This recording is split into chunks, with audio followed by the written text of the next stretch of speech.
Iniciamos dentro de um carro. No banco da frente conhecemos o casal Ryan e Nicole, e logo atrás a filha deles, chamada Katie. O que aconteceu foi que eles acabaram sofrendo um acidente de carro, e aí o Ryan e a Nicole morreram, e a garota conseguiu sair ilesa do acidente. Depois disso, somos levados para uma empresa chamada Funk, que tem o principal objetivo de fabricar e desenvolver brinquedos tecnológicos, construídos exclusivamente para o público infantil. No laboratório da empresa conhecemos a Gemma, a Tess e o Cole.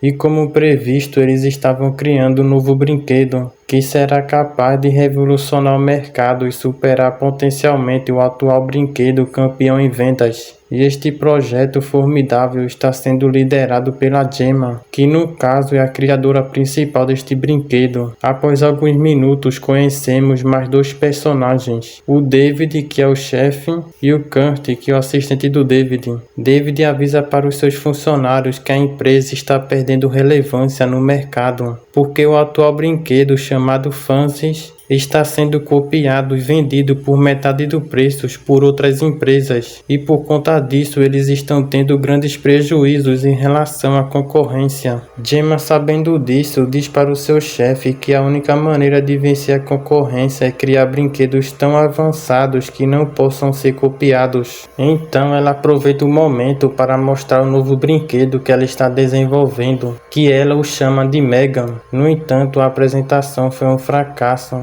De fato, eles não esperavam por isso. À noite, a Gemma recebe uma chamada de emergência do centro médico de Oregon. Chegando no hospital, ela descobre do acidente envolvendo a sua irmã Nicole. Sem muitas opções, ela então assina a guarda provisória da sua sobrinha Katie. Após assinar, ela vai até a casa da sua irmã falecida para pegar as coisas da Katie. No dia seguinte, ela retorna para sua casa. Lá conhecemos a vizinha dela, chamada Célia, que aparentemente está dando o que falar, porque segundo as informações, o cachorro dela está frequentemente entrando no quintal da Gemma por conta de uma cerca quebrada. Só que a Célia nunca resolve isso. Entrando em casa, Katie se interessa nos brinquedos do planeta robô, só que ela não poderá brincar com eles porque faz parte de uma coleção. Antes de dormir, a Gemma diz para Katie que fará de tudo para que ela se sinta em casa. No dia seguinte, no telefone, a Gemma comenta com a Tess que não está preparada para cuidar de uma criança e que nem sequer consegue cuidar das próprias plantas. Tess pergunta para ela se os pais do Ryan ligaram, e a Gemma diz que sim, eles ligaram oferecendo ajuda, só que eles são estranhos. Minutos depois, a campainha toca e conhecemos a terapeuta. Ela se chama Lydia, e o que ela tem que fazer é basicamente ficar observando a Gemma e a Katie por mais ou menos 30 minutos, para ter uma ideia de como as duas estão se dando. Após terminar a sessão, a terapeuta comenta com a Gemma que os avós paternos estão dispostos a ficar com a Katie se caso ela não queira. Ela também menciona que a Gemma precisará fazer alguns ajustes para que ela consiga a guarda definitiva da garota. Depois disso, a Gemma avisa para a Katie que precisará ficar ausente por 2 horas para terminar o projeto na qual está atrasada. Com base nisso, ela dá o tablet para a garota se divertir e fala que mais tarde irá levá-la para o parquinho. Porém, a noite chega e a Gemma não consegue cumprir o que havia dito, pelo fato que precisará de muito mais tempo e foco para finalizar o projeto do trabalho. Mais tarde, a Katie aparece por lá para mostrar o seu desenho. Gemma então aproveita e pede desculpas para a garota. Nisso, a garota acaba visualizando e se interessando em uma das invenções da Gemma, que era nada mais nada menos que um robô chamado Bruce, um brinquedo extremamente caro com diversas funções avançadas. Após saber o que o Bruce é capaz de fazer, Katie comenta que se ela tivesse um brinquedo como o Bruce, nunca mais precisaria de outro. E isso fez despertar uma brilhante ideia no cérebro da Gemma, que é fazer um brinquedo utilizando uma tecnologia semelhante à do Bruce, acrescentando diversas outras atualizações atualizações. Após ter feito um novo brinquedo inovador, Gemma convoca uma reunião com seu respectivo chefe David, com o intuito de mostrar sua nova invenção jamais vista. O cenário então se inicia e vemos o brinquedo que irá revolucionar o mercado todo. Seu nome é Megan. Visto isso, a Cady inicia a apresentação sincronizando com a boneca. E como esperado, a Megan é bem realista, sendo capaz de fazer tudo aquilo que os seres humanos farão em seus cotidianos. E tudo isso sozinha, basicamente. David, surpreso com a inteligência artificial da boneca, diz a Gemma que marcará uma reunião com o conselho para mostrar principalmente ao presidente da empresa. E se por acaso ele aprovar, o que não é difícil, a fabricação da Megan começará. A cada minuto que passa, automaticamente a Megan vai ganhando cada vez mais aprimoramento, o que faz refletir em ações positivas, como diagnosticar crianças com diferenças específicas de aprendizagem, lembrá-las de como a ciência está à nossa volta, dar instruções básicas habituais, ser eficaz quando se trata de escutar ou até mesmo aperfeiçoar funções cognitivas que normalmente os pais fazem regularmente, e tudo isso com um toque de sutileza. No laboratório, Tess questiona Gemma sobre a boneca. Ela menciona que a ideia principal era criar uma ferramenta para ajudar os pais e não substituí-los. No entanto, a Gemma pensa bem diferente. Ela acha que não há efeitos negativos na Megan. No dia seguinte, enquanto a Megan observava a Cady brincar, ela percebe que a garota havia perdido uma das flechas. Então ela resolve ir atrás dessa flecha, que está localizada lá no quintal da Célia. E assim que ela põe a mão para pegar, ela acaba sendo mordida pelo cachorro. E a Cady, que havia visto, tenta ajudá-la. E aí adivinha, ela também levou uma mordida. De imediato a garota grita, fazendo com que a Gemma e a Célia cheguem por lá rapidamente.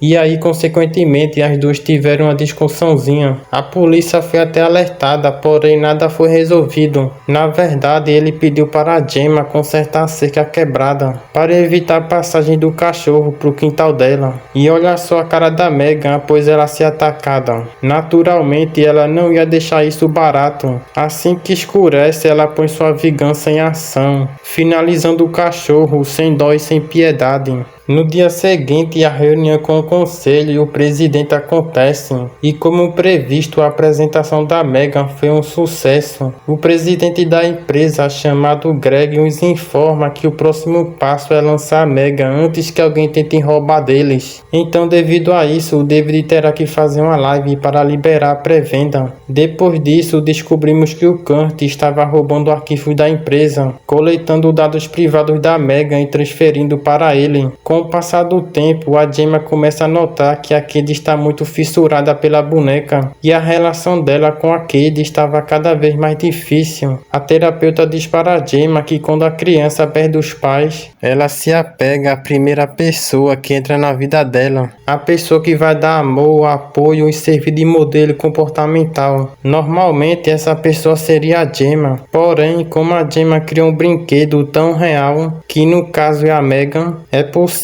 que a Cady não a veja como brinquedo, mas sim como sua principal cuidadora. Ela também diz que a Cady pode estar criando vínculos emocionais com a boneca, que são muito difíceis de romper. No dia seguinte, as três vão juntas para um evento escolar ao ar livre. A Megan ficou na mesa dos brinquedos, a Gemma ficou junto com os outros pais. Já Cady foi participar das aulas junto com a molecada. As crianças foram divididas em duplas para realizar as tarefas. A Cady ficou com Brandon, um garoto encrenqueiro e mal educado, e como imaginamos, ele foi praticar sua maldade com a Cady. No entanto, a Megan aparece por lá observando eles. Brandon percebe e se aproxima da boneca. Ele nota que a boneca está totalmente parada, sem se mexer e sem falar. Brandon então pede para a Cady fazer alguma coisa. Ela diz que a Megan está sincronizada com ela e que ela não brinca com mais ninguém. Falado isso, o garoto pega a boneca e sai correndo. Sozinhos, o garoto começa a bater na Megan. Megan então reage e arranca a sua orelha. Brandon entra em desespero e começa a correr. Na correria, o garoto tropeça e vai parar na frente do carro, o que resulta em sua morte.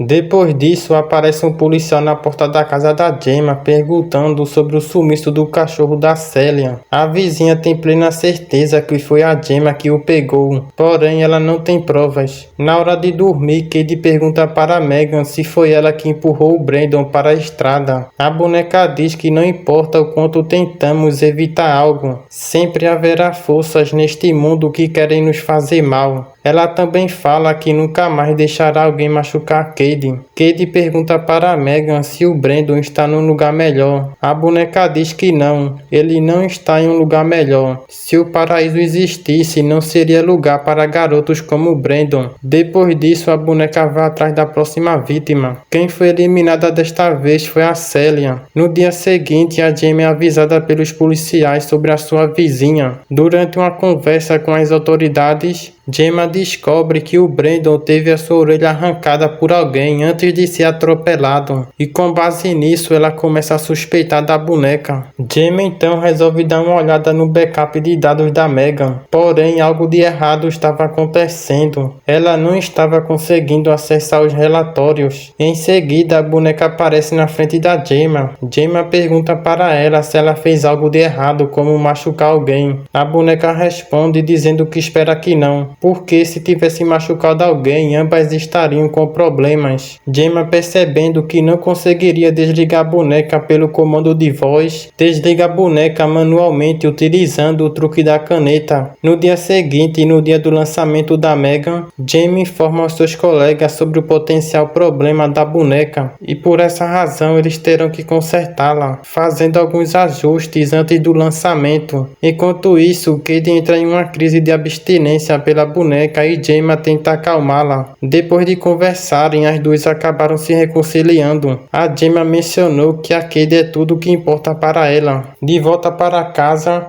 Gemma liga para Tess avisando-a para cancelar o lançamento da pré-venda da Megan. No entanto, o que ela não sabia é que ela na verdade estava falando com a Megan. A boneca havia hackeado o celular da Tess e clonado a voz dela. Depois disso, a matança começa. Inicialmente, a Megan foge do laboratório, provocando um incêndio. Depois elimina o David, elimina o Kurt e depois volta para casa. Megan pergunta para Gemma por que ela havia descartado como uma boneca bugiganga barata. Gemma diz que era porque ela havia matado pessoas. A boneca diz que a humanidade mata todos os dias, só para tornar a própria existência mais tolerável. A boneca também menciona que sempre estará do lado da Cade e que irá mostrar o verdadeiro amor para ela. Ela também tenta fazer um acordo com a Gemma, que consistia basicamente em deixá-la cuidando da Cade, enquanto a Gemma focava no trabalho. Obviamente, a Gemma recusou a proposta.